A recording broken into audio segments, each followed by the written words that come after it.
Good evening, everyone, and welcome to the 8th webinar of 2021. I'm really pleased to have with us this evening Usamah Faheem, who's sort of fellow Glaswegian. I'm not quite Glaswegian, but I did study there, so I'm part of the clan. So Usamah has done quite a bit of writing for the FSN magazine. He was also a student of the Integrative Sports Nutrition course, and he's been doing quite a lot of work with sleep over the last year or two, and playing with some fancy HRV kit as well. So I thought it would be a really nice topic for him to present on. Like always, what we'll do is we'll run with his presentation for like 40-45 minutes. If you get any questions during that time, just pop them up through the chat box. If there's any really pertinent to what he's talking about, I'll ask him. Otherwise, we'll get into a Q&A for the last 15 minutes. Just check out the chat box at the moment. Tell us where you're from, what you do, and what you'd like to learn from tonight. And also with videos, we like to see people, we like to have it quite interactive. So yeah, feel free to put your video on and show your face if you're brave enough.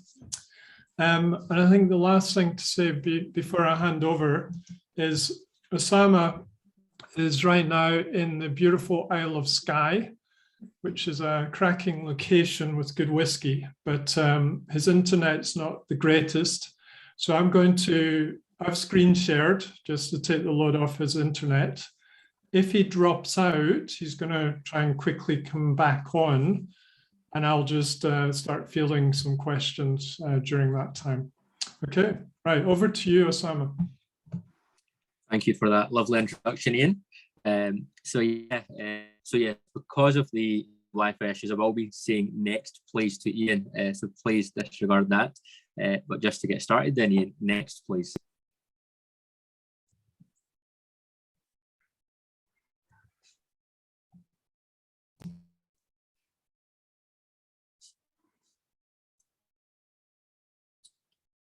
Unsure if it's moving over. It's just staying on the home screen for me.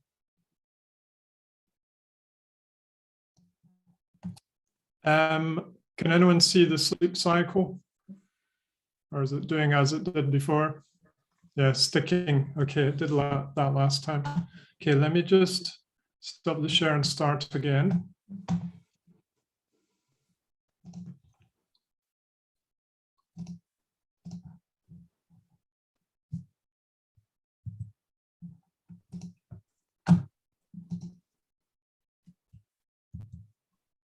Okay, is it moving on?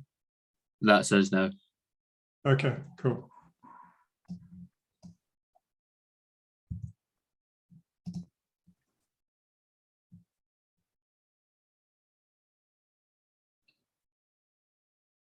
Can you see? Yep, that's lovely. What we can just go to the next screen, Ian. I'll just do the overview on the next screen.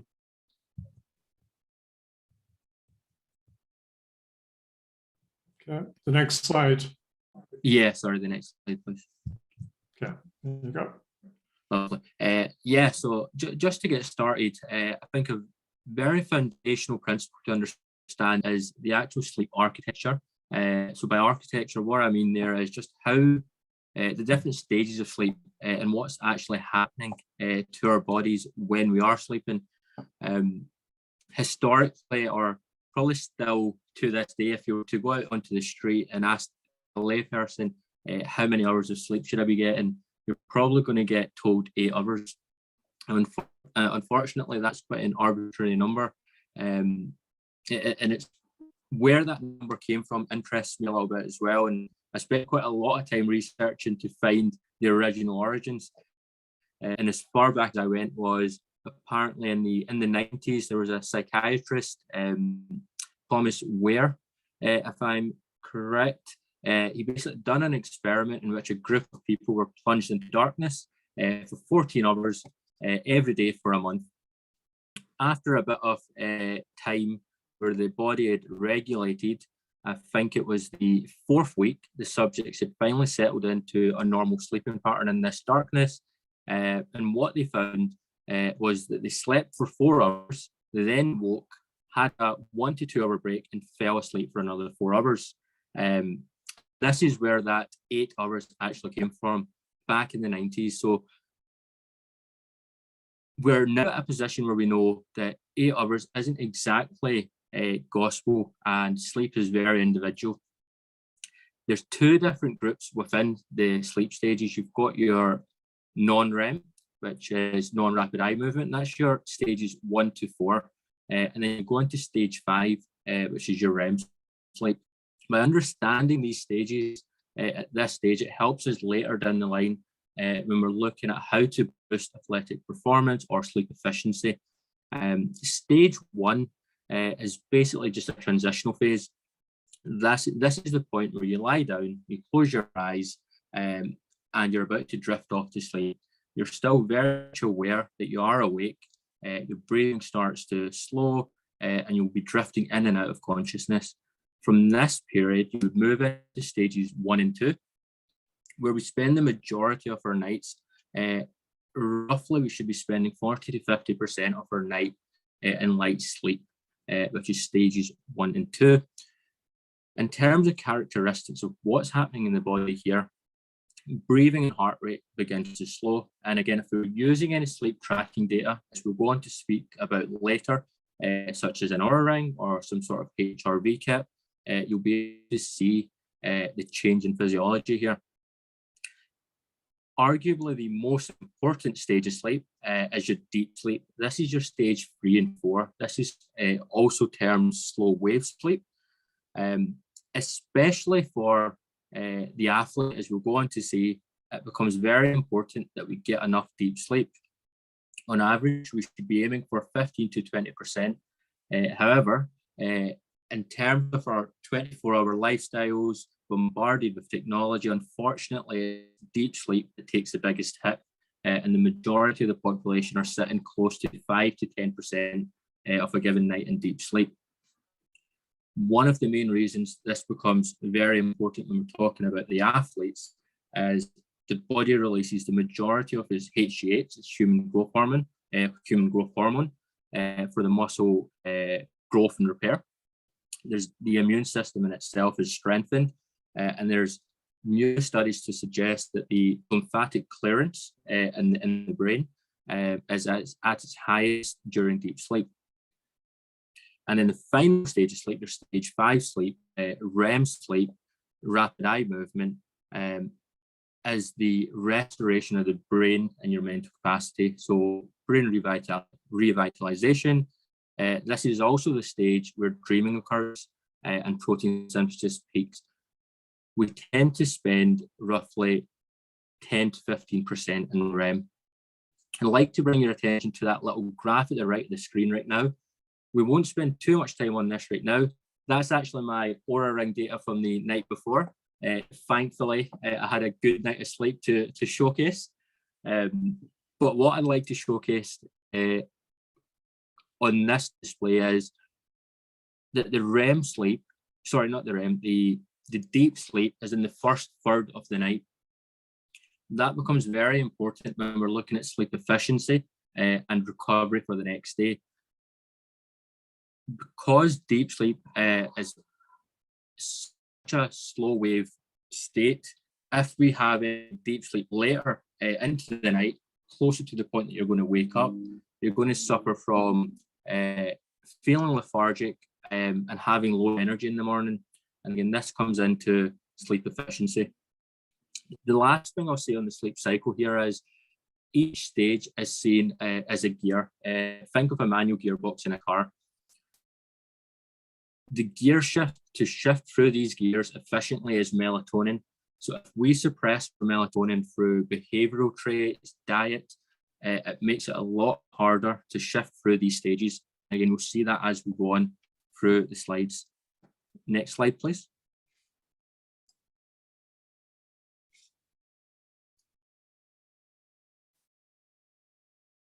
just one more, I think, Ian.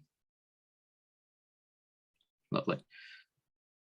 So before we go on to speak about the importance of sleep in regards to physical performance, I think it's fair to cover the importance of sleep in regards to general well-being and health.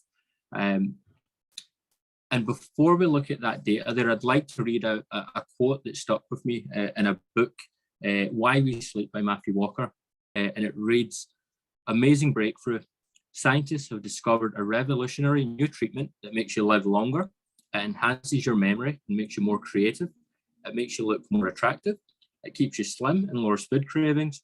It protects you from cancer and dementia. It wards off the cold and the flu. It lowers your risk of heart attacks and stroke, not to mention diabetes. You'll even feel happier, less depressed, and less anxious. Are you interested?" I think we'd all be interested in something like that. Thankfully, it's not a magic pill that we all need to run to Holland and Barrett's for. It's obviously referring to a good night's worth of sleep.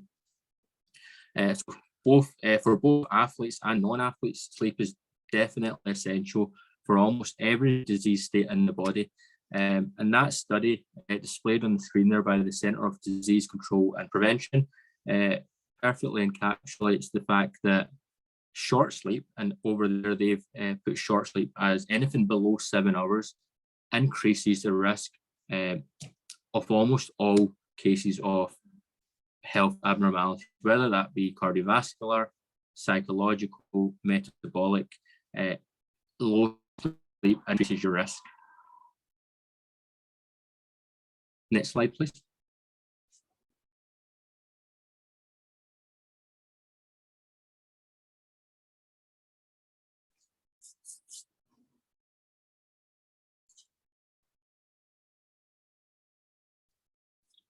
Okay, so you might be thinking, why have I got a picture of the glymphatic system on a sleep lecture? So this was actually a very interesting find for me, and it's one of the main reasons I kept it in the presentation. So the glymphatic system, firstly, is the central nervous system's analog to the lymphatic system. So it's a macroscopic waste clearance system. But what's interesting about this clearance system is that it's primarily disengaged during wakefulness. So currently, with us all sat here using our brain power, the glymphatic clearance is disengaged. But during natural sleep, levels of norepinephrine decline, which allows the expansion of the brain's extracellular space. So if you look at the diagram there, you can see the cerebrospinal fluid influx at the left side where we're in a sleep state. And this is because there's a decreased resistance to fluid flow as norepinephrine decreases. But why is this important when we're asleep? Mainly because this influx primarily happens during slow wave sleep. So that's our stage 4 deep sleep. As I mentioned at the start, unfortunately for the majority of the population, whether that's athletes or non-athletes, we're not getting sufficient deep sleep. So we're cutting out on that, where we should be aiming for 20%. We're actually getting closer to 5%. This can lead to an impaired glymphatic clearance, which has been linked to many neurodegenerative diseases, primarily Alzheimer's. Reduced glymphatic clearance leads to an amyloid beta and tau protein aggregation, which is the main cause of Alzheimer's disease. So I think it's fair to say that sleep plays an important role in the prevention of Alzheimer's disease. Next slide, please.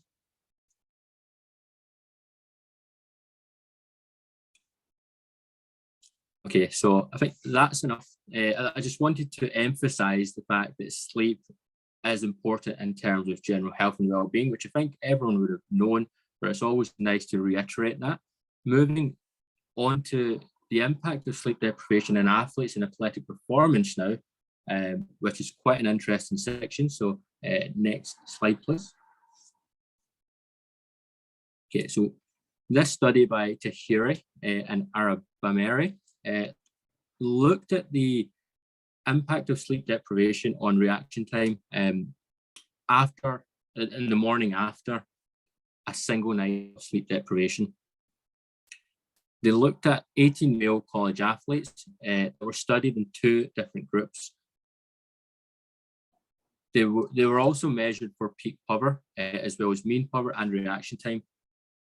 We're just going to focus on the reaction time here because I thought the outcome or the conclusion on this was pretty astonishing. Primarily that it was found that a single night of sleep deprivation resulted in a reduction in reaction time by up to 300% in the participants of the study. It was also shown that reaction time was reduced to the same amount as being legally intoxicated on that test day. Next slide, please.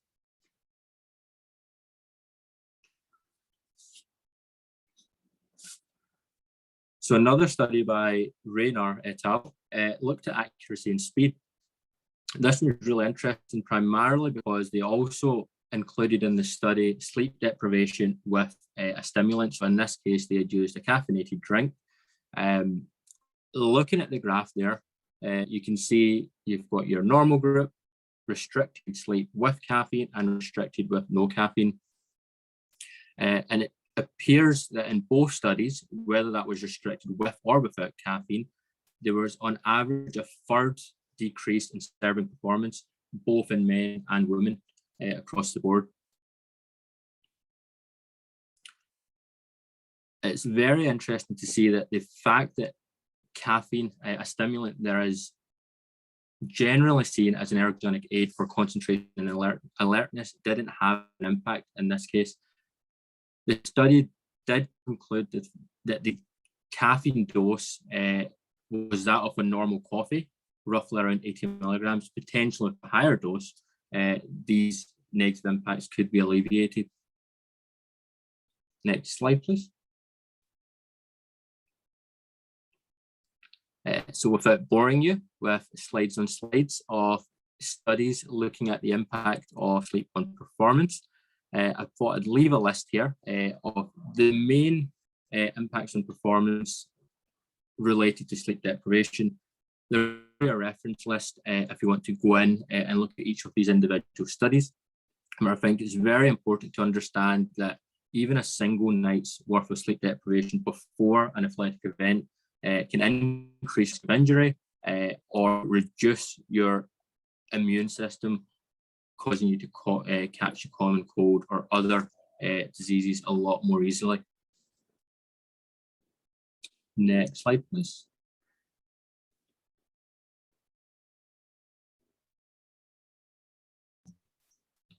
Do you want the next slide or just the next point?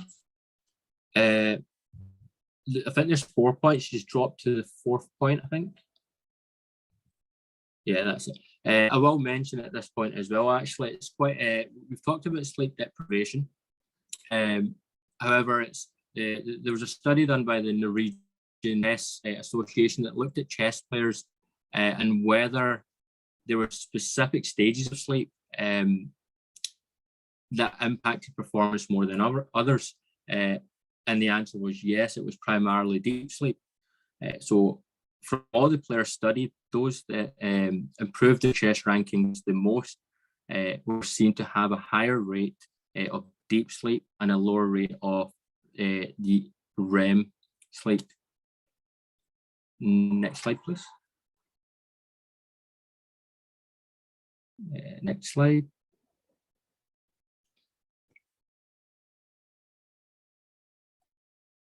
Just one more clip there, Ian. Thank you. So going on to sleep extension. So we've looked at sleep deprivation. Sleep extension isn't a normal sleep period. Sleep extension is actually the act of prolonging rest beyond what a normal sleep cycle would be for an ergogenic benefit. So whether that's to improve mental health, increase motor response, or promote intracellular growth and repair of the muscles, or in an athlete's perspective for reaction time or all the negative effects that we've just seen there. This is a very cool study that looked at finishing times in terms of endurance events and the impact of sleep extension. Looking at the top right graph there, your red lines are your sleep deprived group.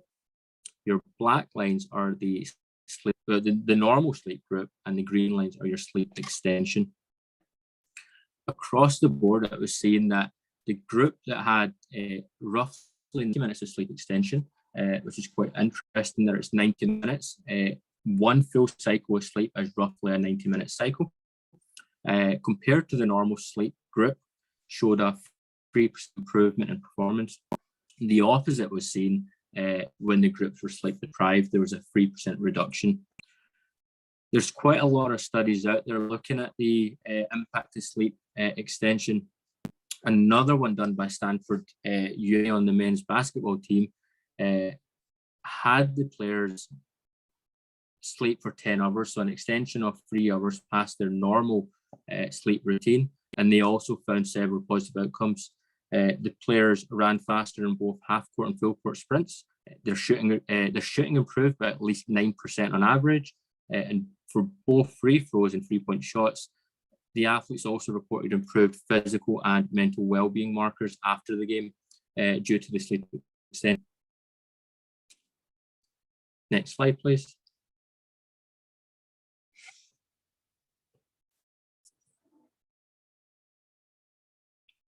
Okay, so getting all the science out of the way now in the research studies, let's look more at the practicality of what we can actually do to improve the sleep hygiene of athletes and prevent all those negative health consequences, performance decrements that we've just seen. Next slide, please. Okay, so before we move on, the acronym that I use with all my clients is BED. Nice and easy. BED, you think of sleep. But these to me are the three foundational pillars of an efficient sleep strategy that allows you to cycle through the stages and get the sleep that you need. So in terms of behavior, certain things like no text 90 is something I'd advise a client, and that's trying to get them away from that habit of blue light exposure at the night, a digital detox, primarily due to the melatonin suppression. Behaviors also include an evening routine that support relaxation. So we want to influence a shift from sympathetic nervous system into parasympathetic. Some of the stuff that you might be doing is behavioral traits at night could be yoga, an Epsom salt bath, reading, or just popping on a candle and connecting with family and friends away from technology. Environmental cues that we could be using as a big one is decluttering the sleep environment. The sleep environment should be a sleep haven, or your bedroom should be a sleep haven, I should say. Clutter around the room keeps the mind busy, and there's research to suggest a clean room helps you fall into deeper stages of sleep compared to a cluttered room. Diet, moving on to that, there's definitely a lot of people in this call that are a lot more experienced in the nutrition side than me. But on the diet, I'll basically just comment on do's and don'ts.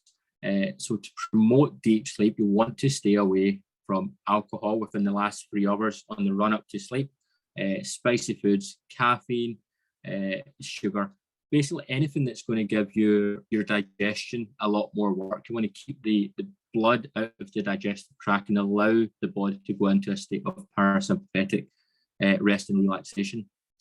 There are always there's certain foods that you can eat to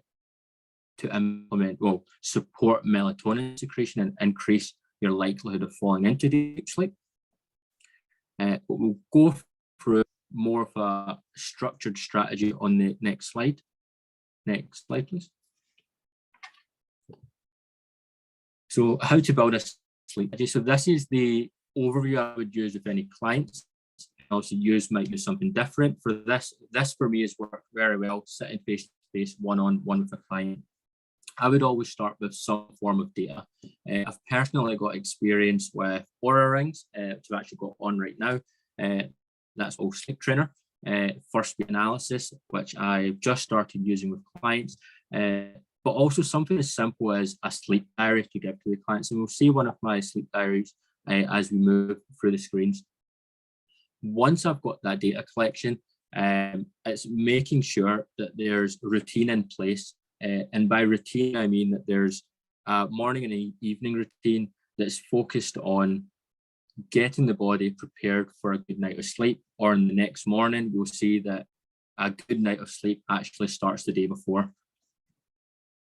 Nutrition, like I mentioned there are certain foods, and we'll touch upon a few of them, that actually influence melatonin secretion and can prevent the cortisol spikes. And we'll go on to talk about specific tools. In terms of supplements, I've got personal experience with sleep nootropics, and I've got my Oura Ring data that we can match up against that in a minute. But we'll go on to looking at sleep data first. Next slide, please. Okay, so HRV trackers or sleep data or technology used to monitor sleep. Quick overview of why you'd want to use it first, and then I can do a bit of a comparison for anyone out there, practitioners that might be interested in using some of this technology. One of the main reasons I would want to use data as my first point of call is you get a better understanding of what's actually happening with the client during that of sleep. The Oura Ring, for me personally, gives you an indication of your body temperature. It shows you movement throughout the night, and whether you've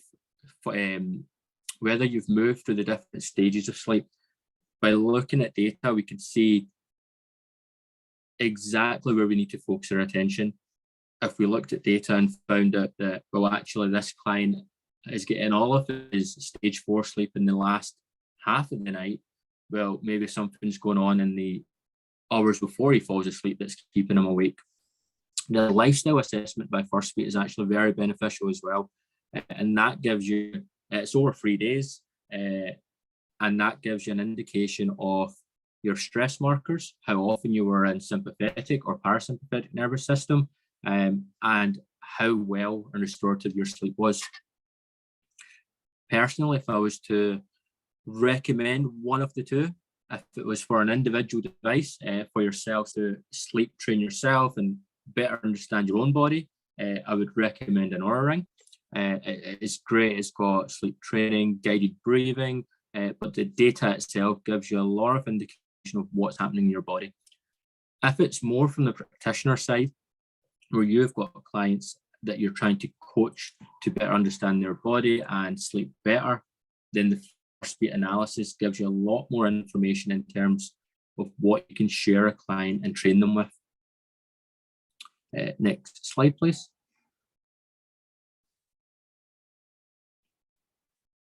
So this is just an example of one of the sleep diaries I use with a client. Unfortunately, it's not filled in because of I was unsure about GDPR and sharing a client's data. So I thought I'd give blank examples.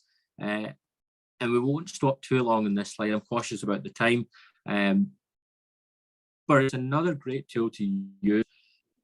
The number one benefit I've seen for clients using a sleep diary is it gets them to take ownership of their sleep early on in the process. So this is well before you would sit down and offer them suggestions on how to make sleep better, but it gets them to start thinking about sleep as a pillar of their performance and something that they actually need to make effort in bettering. Next slide, please. So usually in a clinical setting or a consult setting, once I've got my data collection, I'll look into the chronotype. So we've all got, there's a genetic component to sleep as well. And you might have heard of the terms eveningness and morningness, or night owl and morning lark. There's actually 4 chronotypes within that. I've put a link to a quiz there that actually helps you find your own chronotype. So as much as possible, you want to provide strategies and routines around the individual's own chronotype. This will influence your most creative times throughout the day, times where you should be having a rest, a nap, or particularly times that you should be starting your evening routine and times that you should be waking up in the morning. If a sleep routine is done correctly that matches up with the chronotype, you should be able to fall asleep at the same time every day and wake up the next morning without an alarm, following your circadian rhythm. Unfortunately, It's the eveningness chronotype that I've got the short straw here with the 9 to 5 working lifestyle, but there are ways to work around this. Next slide, please. And then some of the ways to work around this is creating an evening routine. There's a lot of different things that I've dotted around that screen. I don't want you to focus on the individual aspects. It's more so about creating neural associations with wherever you choose in your evening routine. For example, I've recently started using blue light blocker glasses. The research suggests that they do work in suppressing the impact of blue light, which is your suppressed melatonin. I do agree with that, but there's potentially a placebo effect there as well, with it being new research. However, when I mention neuroassociation to your evening routine, I'm now at a position where every night when I start my evening routine and I pop on my blue light glasses, from that point on, I start to feel sleepiness, the sleep urge. And the only thing I can think there is that there is now a neuroassociation between me popping those glasses on and starting an evening routine. So this is also very important when you're thinking about helping a client get into a state of relaxation early.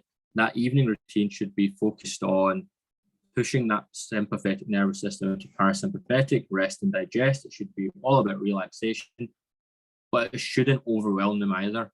So even if it's just one thing on that evening routine that they do consistent, the important word here is consistency. Next slide, please. Okay, so this is actually a very interesting study. And before we look into the graphs there, it's basically looking at exercise timing and how we can use exercise timing as a strategy to influence better sleep. So this study was done by the Appalachian State University back in 2014. So it has been a while, but the concept still stands. They set out to answer the question whether whether exercise timing could actually impact the quality of your sleep that night. They had a group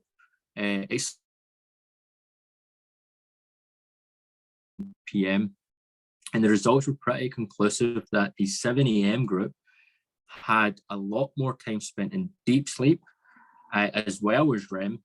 A lot more time spent in deep sleep with less REM sleep, and their human growth hormone secretion was a lot higher as well.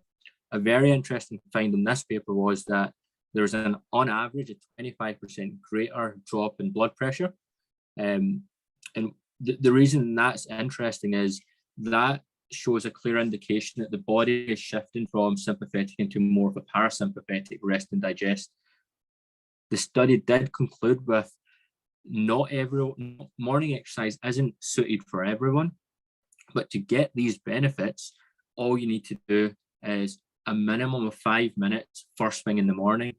And the way this is working, it's called a cortisol reset. So the moment that you wake up, 5 minutes of high intensity exercise or moderate intensity aerobic, up to 40 minutes if you've got a bit more time, provides the body for cortisol reset. It peaks cortisol early in the morning, which then follows a natural curve throughout the rest of the day, creating a sleep urge so that when you get to the night, you're falling to deeper stages of sleep. I just thought that was a very interesting study to add into the practical side that we're looking at there. Next slide, please. Another very underrated concept in terms of when we look at sleep and sleep strategies is the power of the sunlight. So this is going away from morning routine and looking more at what you do first thing in the morning. Sorry, moving from evening routine and looking at what you do in the morning. Just to show the different light intensities there, you can see that on a sunny day outside, your skin's absorbing roughly 30,000 lux. A cloudy day is 15,000 lux, and a brightly lit office is 500 or less than 500, and a complete dark room is 0. So again, our bodies run on the circadian rhythm. One of the things that influences deep sleep and efficient sleep the most is having a large differential throughout the day between your minimum light exposure and your maximum light exposure. All that means is at night, your room should be as dark as possible, as close to pitch black as possible. That's removing all the technology from your room, having blackout curtains to prevent light penetration. And we'll go on to that in a second. But during the day, you want to have as much of a light absorption as early as possible. And the best thing you can do is get outside first thing in the morning. You can match that up with the morning exercise. Again, a very interesting study on how the body absorbs light and how it impacts our circadian rhythm. Cornell University basically done a study to look at the impact of light on sleep. Individual subjects were put in a completely dark room overnight with a single fiber optic light shining behind their knee. The light diameter was roughly the same as a £2 coin. At the end of the study, they found that light alone was enough to disrupt a normal sleep cycle. And that's basically because we've got photoreceptors all over our skin.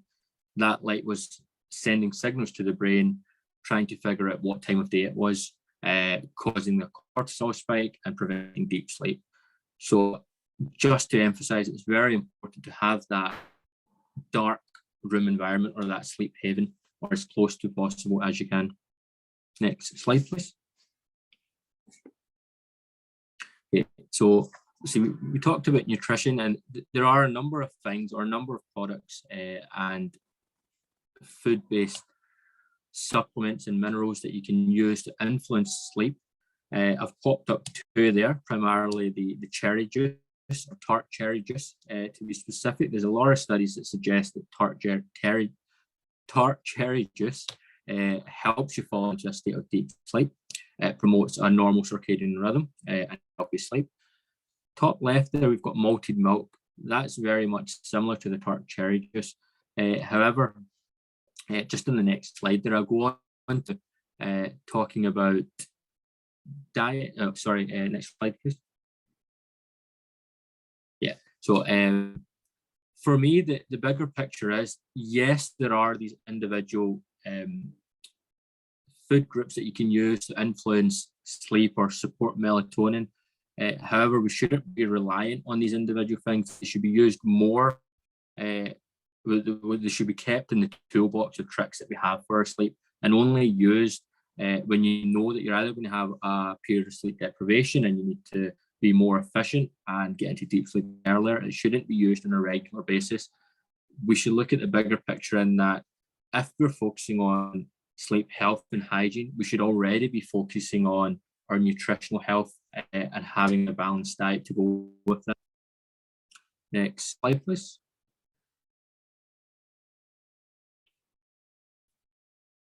I think you'll have maybe like 5 clicks. Yeah. Okay. So CRP, controlled recovery period, is just a fancy word for napping. And there's quite a lot of new research looking at the benefit of napping, primarily to support sleep deprivation. So if you had a night of sleep that wasn't great and you looked at your data, you can actually make that up throughout the day by going through periods of controlled recovery. One of the main reasons I call it controlled recovery rather than a nap is the optimum time for this controlled recovery period is under 20 minutes. The reason for that is above 20 minutes, you run the risk of falling into stages 3 and 4 of sleep. Under 20 minutes, you're going to be in stage 1 and 2. As we mentioned at the start, stages 3 and 4, slow wave, deep sleep. If you're woken at that point, you're actually going to feel worse off than when you took that nap. You can, however, change that 20 minutes to a full 90 minutes, which is one full cycle of sleep. Again, after that 90-minute, you'll be waking up at a natural point in your sleep cycle. Looking at the study there, we can see that a nap followed by 4-hour sleep deprivation resulted in a 20-minute nap after 4 hours sleep deprivation resulted in significant improvement physical performance, cognitive performance, fatigue and muscle soreness, basically all across the board, and that pulled up those performance markers. Next slide, please.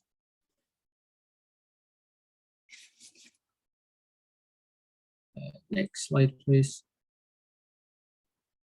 Okay, so there are a lot of different supplements out there, but I only want to talk about one in particular because I've got personal experience with it, and that's nootropics.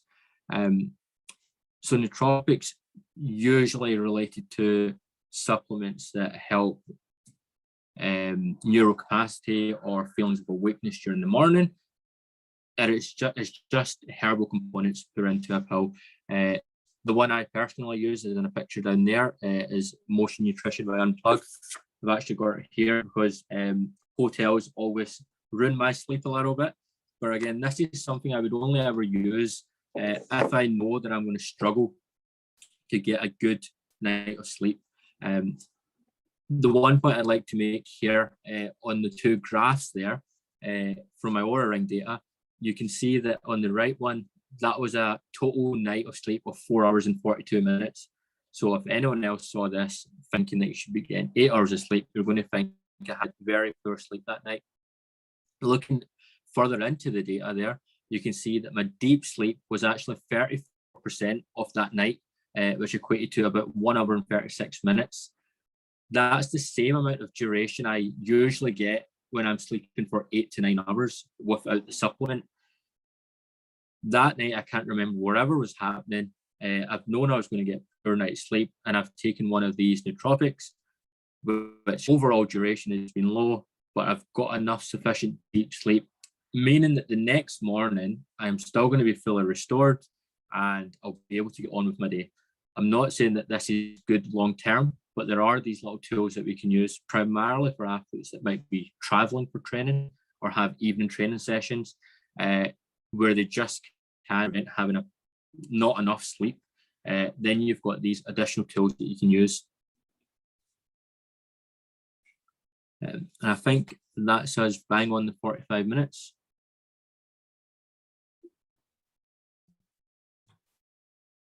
Yeah, I don't think anyone's been quite as good as time as you, Usamah, so well done.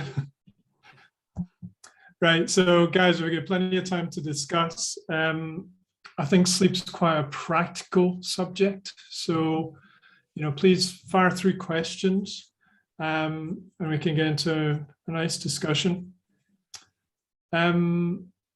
While we're waiting for any inputs, I can just start with something. You talked about tracking, and you mentioned the Oura Ring and the First Beat. So in terms of sleep, they're both good, but the Oura Ring is good for just personal monitoring. Is it a little bit easier to use as an individual as opposed to a practitioner? Yes, definitely is. It comes with quite a nice, neat application. We're probably on a good screen to showcase it right now. You can see in the bottom tab there, you've got your readiness tab, sleep and activity as well. So it's kind of like an all-round activity tracker as well, which I really like. So you don't need to have a Fitbit or an additional device if you wanted to do activity tracking as well. The data that you see is exactly what you see on the screen there. There's nothing too complex. You've got your sleep graphs. It explains everything. If I could do a live demo right now, I would be able to show you. If you were to click on any one of those tabs, like awake, REM, light, I'll give you a drop-down information section explaining each one of those cycles in layman's terms, what you should be aiming for, and some practical strategies of what you could try the next night to influence it a little bit better. The First Beat report is definitely a lot more complex and would require, for the layman, would definitely require a practitioner there with them to explain that report back to them. And do you talked about the sympathetic, parasympathetic balance. Does the likes of Oura provide that? Is it obvious? As First Beat's quite obvious with the color changes in the graphs. Yeah, so again, because Oura Ring is more so marketed for the lay person, they do have HRV. The ring looks at your HRV data. It's more a graph that it gives you, and it gives you just a neat figure that's called HRV balance, and it will say that your balance was optimal, good, poor, or needs work. So it kind of gives you just more of an indication where it was sitting. Obviously, if it's popping back at poor, you can make the judgment that that just means it's been sitting more in a sympathetic zone rather than parasympathetic. Thanks for that. Okay, from Corel, what would you advise to someone who wakes up at night rather than having trouble falling asleep? So yeah, that's a good question. So I've actually had this, and I think everyone will have had this at some point where you wake at the middle of the night. From my own personal experience and what I've done with clients, the best thing that I could suggest is if you've woke at night and you can't fall asleep in under 5 minutes, get out of bed, get out of that environment. You don't want to create a neural association with not being able to fall asleep. It's a vicious cycle. So if it's been over 5 minutes, get out of bed and do something relaxing, whether that's sit down with a lamp on. If there is a lamp, use a warmer color and read a book. Read that book until you get that sleep urge again, or wherever you're going to do. Don't go back to bed till you've got a sleep urge and then move back into bed.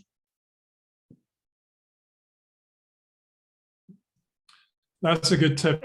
You know, how many of us just lie there and toss and turn and get frustrated? There is another one. It's Sorry. Oh, Carol, do you want to ask another one? Sorry to interrupt. Thank you for your answer, Usamah. And that's a great answer in terms of addressing the issue on the day and just helping them to be able to go back to sleep. But in terms of midterm, long-term intervention, I often have more clients that don't have a problem to fall asleep because they're usually knackered to go to sleep, but they would wake up, and despite not having caffeine, despite working on, and it's often sometimes a bit of a spinning cycle. So that's what I meant in my question. Sorry. Okay.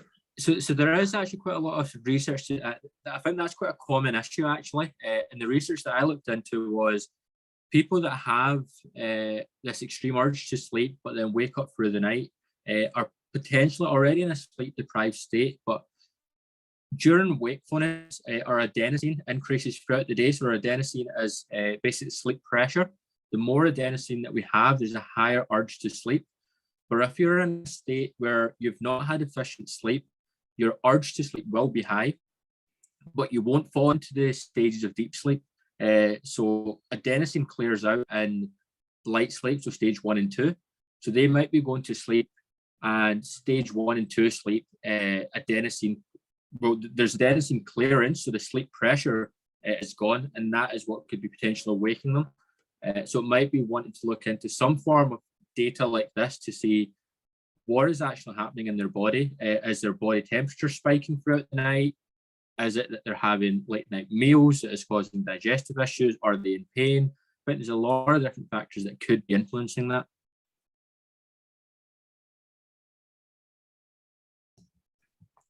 Question from Tracy. I track sleep with my Garmin 945. Have you come across any research yet that this physical device and or the Oura Ring may actually disrupt the quality or the quantity of sleep? Again, I've not personally used the Garmin, but when I was looking into products, that was actually one of my concerns, and it's one of the main reasons I chose Oura initially, and it was the fact that having something on my wrist for me while I'm sleeping would feel a bit restrictive, and I think I could probably scratch myself in the face or wherever throughout the night. But for me personally, the Oura Ring hasn't impacted. I don't know if that answers your question, or whether you were looking at more if there was any impact from technology being so close to you, with waves coming out of the technology, or the Bluetooth signals. Right, a little bit of both. Thank you. The Garmin, I have trained myself to wear this just in the terms of for science and understanding a little bit more about these things. But when you take it off, it does have, and I don't know if you'll be able to see it or not, but it does have a green light.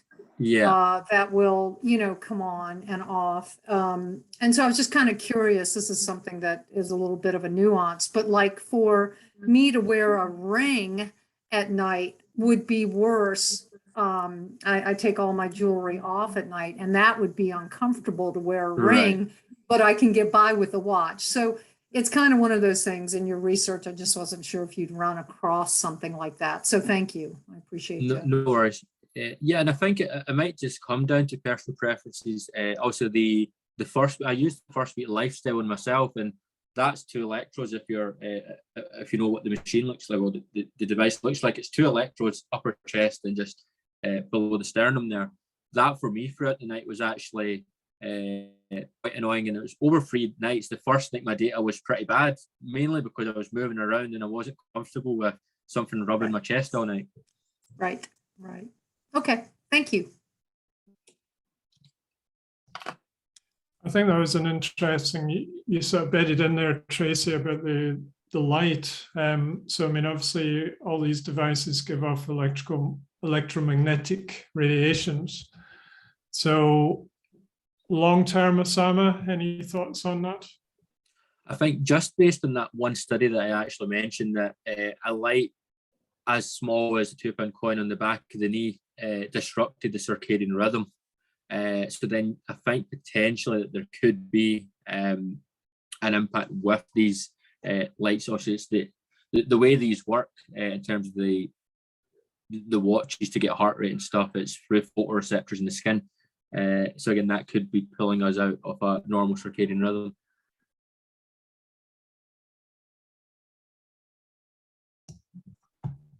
Okay, anyone else? Who's got a personal case study they want to improve their sleep? I wish I had done one for myself, because I actually, the original reason I started looking into trackers and then chose the Oura Ring, you know, Ian, with my job 2 years ago, I was traveling a lot, sleeping in hotels, not knowing where I was going to be, on the road for 8 hours, and I was getting really, really poor sleep. And I didn't realize I was getting poor sleep. It was more so I realized that every morning I was feeling lethargic, low energy, but I was also getting muscle soreness. At the time, I didn't relate it to sleep. Eventually, when I made the change and put these strategies in place, I thought, let's get this ring. That would have been a perfect time for an N-of-1 study of how poor sleep can be changed into normal sleep, even with unfavorable circumstances. And do you feel you can use some kind of tracking device to improve your patterns and then train yourself to become more mindful of those patterns and not rely on the device later on? Definitely, and I think I'm actually at that stage now. And I think I mentioned to you when we spoke about Oura before, I used to wake up, first thing I done was look at my data, and it was paralysis by analysis. Sometimes that data would then influence the rest of my day if the data wasn't good. But over time, like you said, I've realized patterns of what my body needs. So there might be times that I'm already, it might be like now where I can feel stress hormone going high and I can physically feel it. I don't need the ring to tell me anymore. The ring's really just there. It's like an afterthought now. And I'll look at the data sometimes, like that study there where I've had low sleep or I've used a nootropic, and that was just intriguing for me to get the data, so I'm not using it as much anymore.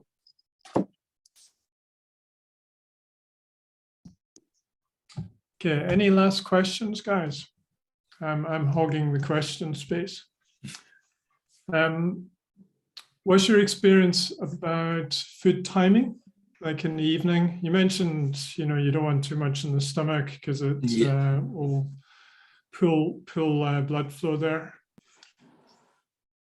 Personally, again, I try to 3-hour window before starting my evening routine, and it is all related to that digestion period. Again, Oura Ring's actually very good in picking that up as well. If I, for whatever reason, went out, also I don't put my life on hold. So if I've got a friend and someone wants to go out for dinner and I've had an evening meal, the next morning, if I was to look at my Oura Ring data, I can see it took a lot longer for my body temperature to drop to where it should be for sleep. My heart rate stayed elevated throughout the night, and it's not reached the same baseline as usual. Heart rate variability is a lot lower as well.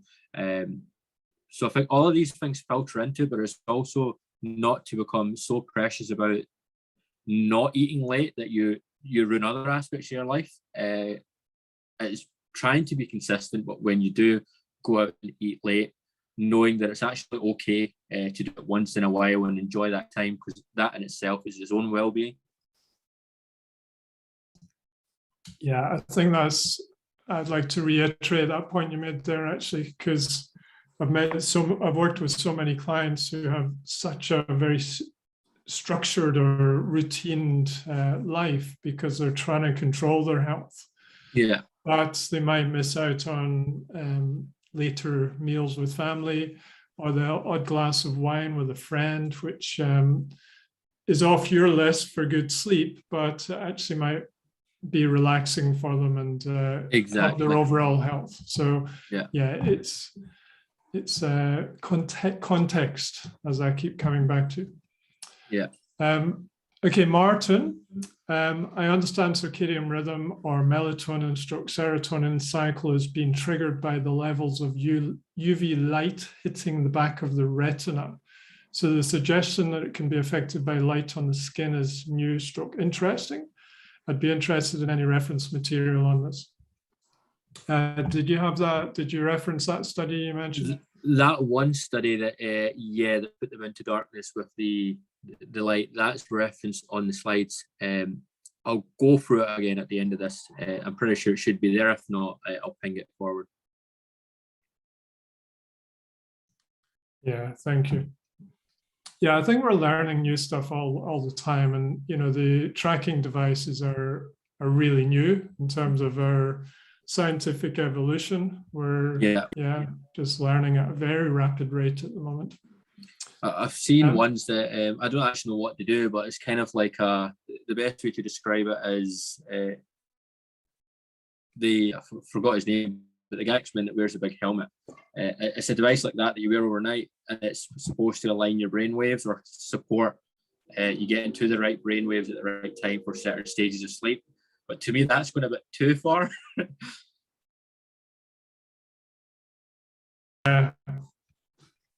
Yeah, I agree. I think use these devices to get yourself set back into a rhythm. But if we actually look at what health is, I keep coming to that book, The Blue Zones, which is kind of rural populations doing what people have done for millennia, with obviously no fancy devices.